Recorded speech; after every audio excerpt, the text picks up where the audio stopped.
don't like to call them illnesses. I like to call them things we've overcome. But I wanted to almost take the cap off to show my friends who stuck by me all these years and seen the outbursts and seen the stuff I've done at night. And man, after a night of taking too much Vicodin and drinking too much to get through that fucking gray and having all sorts of issues and fucking letting my hands loose when I should not be doing shit like that. Or why I snap on people, or why all of a sudden I call someone and think, man, why are you against me? Or why is this happening? Or why is the sky falling? It allowed me to show everybody, hey, this is like, people knew I was crazy, and that's a badge of honor in football and fighting, but they didn't know what kind of pain I was in. This allowed me to show them what kind of pain I was in, almost like a thank you for sticking by me. I'm getting choked up talking about it, but it was almost like a thank you to you for sticking by me for as difficult as this makes us. Right. It's powerful, man, because when I knew I needed help, I was actually on the field training with one of my dear buddies, Mike Sims Walker. He's playing for the Jaguars. And the whole workout, we were just arguing, yelling. Now, this is a guy that was my roommate in college at the University of Central Florida. So it's like my brother. Okay, we've been through everything together. So we both make it to the NFL, got the world at our fingertips. And now we find ourselves in this off-season session down in sunny South Florida. And we're going through the freaking ladder drills. And the whole time, bro, he's like, I don't know who you are. I don't know who you are. You different. You change. You different. You change. And I'm looking at him like, he crazy. I'm like, what are you talking about? And it wasn't until a couple months later where I finally realized that I was suffering, didn't even know I was suffering. I was changing, even though I was changing. So for you to say, like, you know, it was a thank you to your friends sticking by you. Like, now I'm sitting down with those same friends of mine that was there from day one. And I say it all the time, like, I was such a terrible friend, right? Like, I didn't even know how to be a friend. You know, right. I didn't even know what I was dealing with, and couldn't give you guys any advice how to help me. I wasn't even expressing myself to you guys. That's a big thing, bro. And I know why you're getting choked up, man, because it's so relational. When you go through certain things, a lot of times it's taken out on the people that are the closest to you. You know, it could be wife, it could be children, it could be your best friend, it could be your mom, your dad, your brothers and sisters. And it's painful. It's like, man, I fucking love these people. It's the shame, and it gives us shame. And that's what a lot of people go through also. The shame that we feel after is, man, just as dark as the gray itself. Am I allowed to curse? Fuck yes. Who you're talking to here? I don't know. How long have you known me? You're a corporate guy too. You know, you play both sides. So I don't know if the Unbreakable podcast is on the.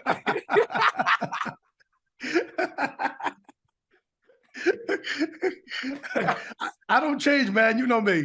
The only time I don't curse is when that red light's on Fox and NFL Sunday. Right. Fuck it, I let loose. I love it.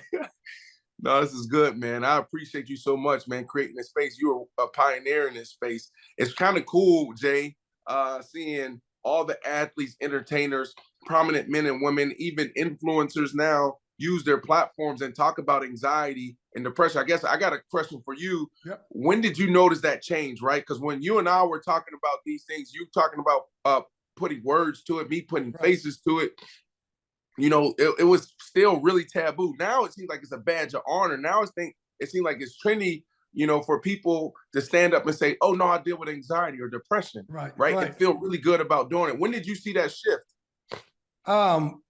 You know, when I started talking, so I didn't tell anyone that I had panic attacks, anxiety attacks, every time I've ever been on TV, even scripted shit like Ballers, which, you know, again, for me, is kind of weird that would happen because I'm great in chaos.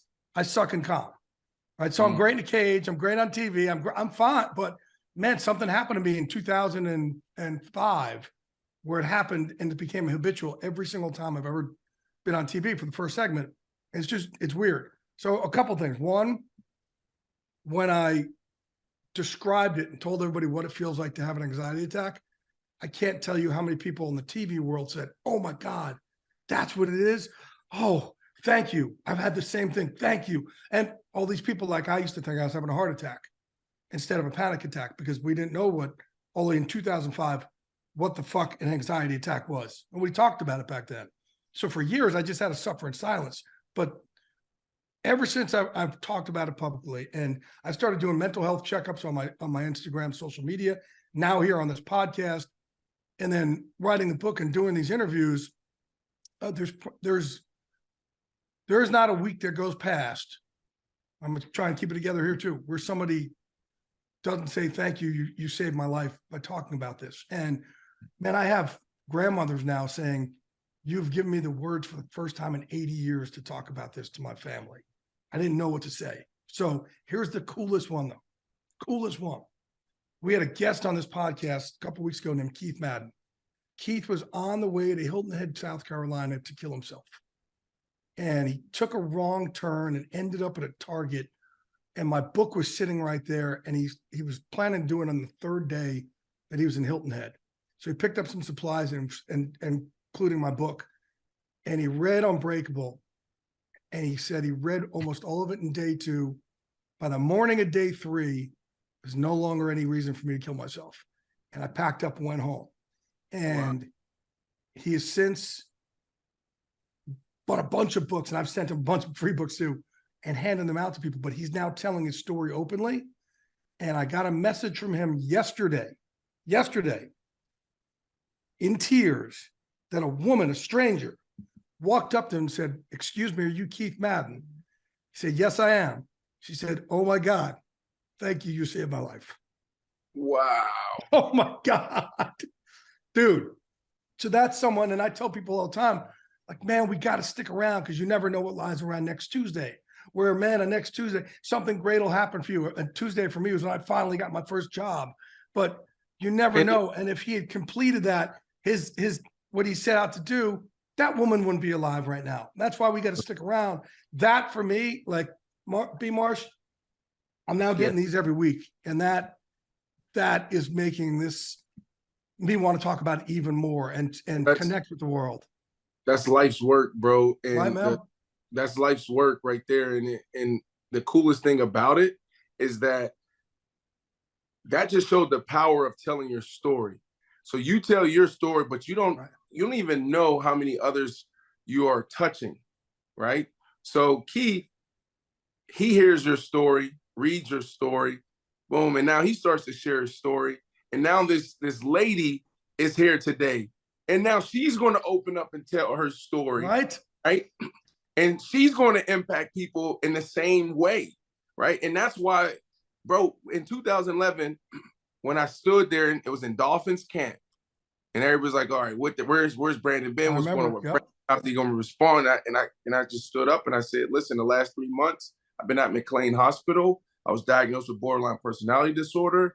It really touched me. I've learned a lot. And this is actually my life's work. I want to walk the halls of Congress. I want to put faces to it. I want to have these conversations at the dinner table, in the schools, in corporate America. It's time to do that, right? And when I walked off that podium, Jay, I had a teammate pull me to the side, right? And you know this teammate, very powerful person, awesome athlete. Pull me to the side, whispers in my ear, "Bro, I live with bipolar disorder. Thank you for telling your story." Yeah. Jay, I thought it was cool, but I was also pissed off and sad because here I am standing in front of the whole world, bro. They live streamed this. Like, I never had a live stream press conference after practice. It was on all NFL Network. It was on ESPN. It was everywhere. And so I just told the world, okay, it's definitely the sports world, what I was dealing with and what I wanted to do moving forward. And I was bold. I was strong. That's why I'm saying courageous. That's why I got goosebumps when you talked about it earlier, as far as like what made you, stand up and tell your story. It's like, bro, I don't know.